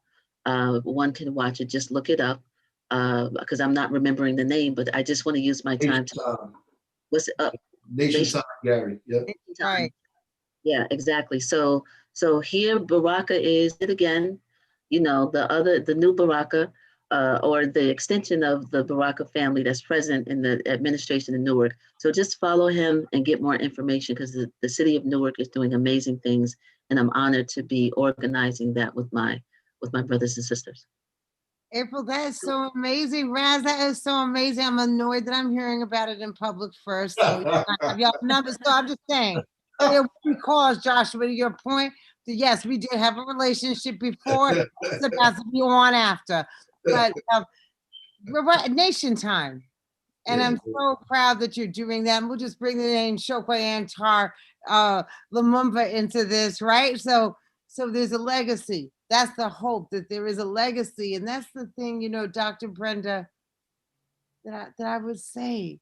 At 18, I don't know that I was sure I was going to live. I don't know that I was committed to that. Yeah. I'm not sure. You know, acted like I was. I kept getting married really young. I won't tell you how many times. So that's heavy. Wow. But I don't know that I was sure I was going to live. And so I didn't always act like I was. Well, it's better to do that at 18 And then at 38, if you're gonna do it, I always remember when Nikki Giovanni told me, she said, you know, everybody has to mess up sometimes. So do it now in college and not when you're 30. I'll never forget her saying that. You know, we all go through that. Choose ourselves. Huh? Let's choose ourselves in the full season of our lives. Our 18-year-old selves are taking care of our 98-year-old selves. Let's choose that full season of our life. And it took me a long time to choose the full season of my life. I don't know what impact that had on me. But I wish I knew that at 18. Because nobody, like in some places, was saying Black Lives Matter, and certainly not that mine did. Not in any resonant voice. You know, so yeah. Choose your life. That's right. Choose life. And build and create and create and build. Right. Build and create and build. And The be clan will die. and be in the Myers, tradition. you on your 18-year-old self.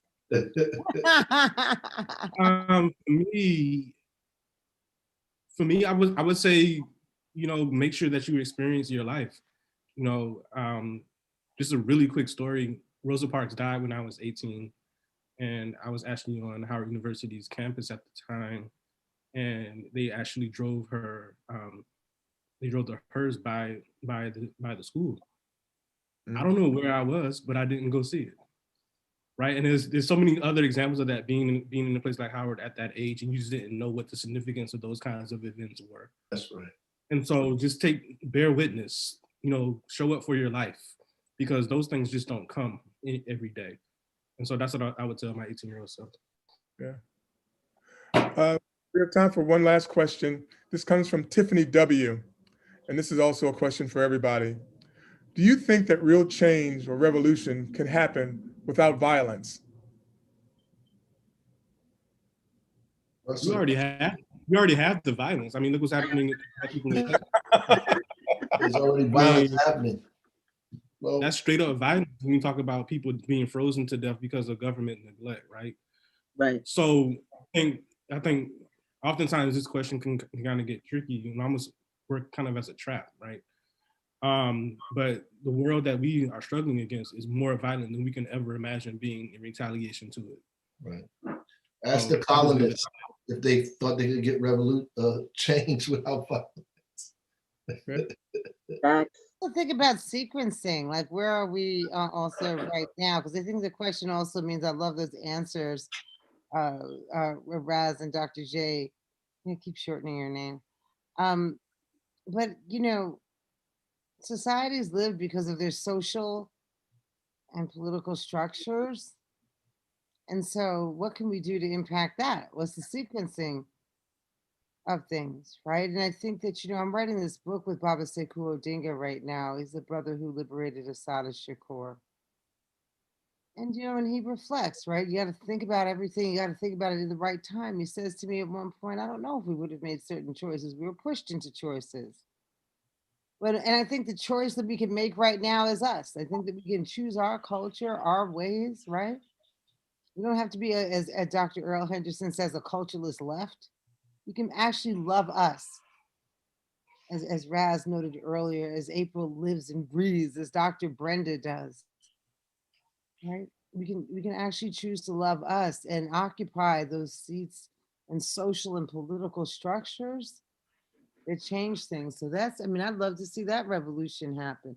Imagine if every city in America was run by a Raz Baraka or a Shokwe Antar Lumumba.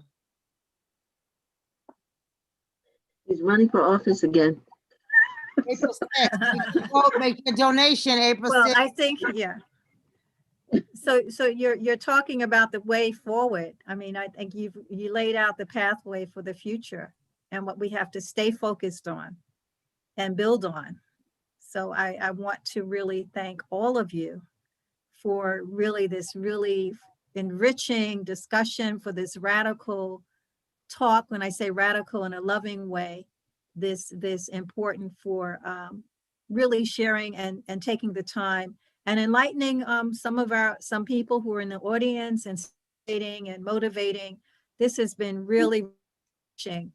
We have a survey on a survey that we asked you to complete. I mean, the hosts and the panelists can't vote, but we appreciate if you can fill out the survey, complete the survey. That helps us. We want to continue to do programs like this. And I want to thank you, Clarence, our director, Laurie, Daniel Favors, for opening the program. Our panelists, asha bandele, April Silver, Dr. Joshua Myers, and our Mayor Ross Baraka. I want to thank our partners, the Center for Law and Social Justice and the CUNY Association of Black Faculty and Staff. And I'm just really, really excited. I'm very motivated.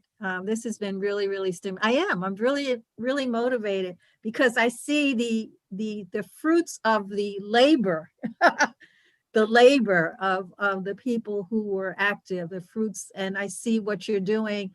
And you are motivating the next generation. Yes, Laurie said that you're the elders, but you are elders in a way in your own right, because some of you, your children, now you're passing this on to your children who, your daughter is in college, your sons, this is the next generation. So the legacy is continuing. So thank you so much. Thank you. Thank you. Thank you, Thank you, Dr. Dr. Green, for your consistency. That's what keeps us going. Consistency. Yeah. Absolutely. Take Thank you, care. Pam. Take I care. also And buy the book. Yeah, the book. Shout out to African American Literary Book Club, the largest African American book club online. They have ordered books for this event. You can support us, support our writers, support our scholars by going out and purchasing the book. And it's a story. It starts out with the scholarship, but go through it because you get the story and it will leave you motivated. When I read this, I said, this should be required reading for all students. I think it's Yes. important. So thank you, Dr. Myers, for putting this out and for staying with it. Thank Thank you you. all so much. Again, I want to thank everybody. We really appreciate it. And thank you, Simone, for our manager, our digital manager. Yes, Yeah. we can't forget Simone. Yeah. Wow, pulling it together. Thank you so We much. have to have digital managers now. Yes. And again, for everyone who's still watching us, please continue to support the Center for Black Literature so we can continue to bring programs like this to you. You can visit us at centerforblackLiterature.org. We have a calendar of events that are up, particularly our National Black Writers Conference, the Biennial Symposium coming up on March the 27th. We will be celebrating the life and works of Paula Marshall and John A. Williams. And you can also hit the donate here button, and no contribution or no donation is too small or too large. Again, thank you all so very much. We truly appreciate you. And I hope everyone have a pleasant and wonderful evening. Hey, thank you. Bye-bye.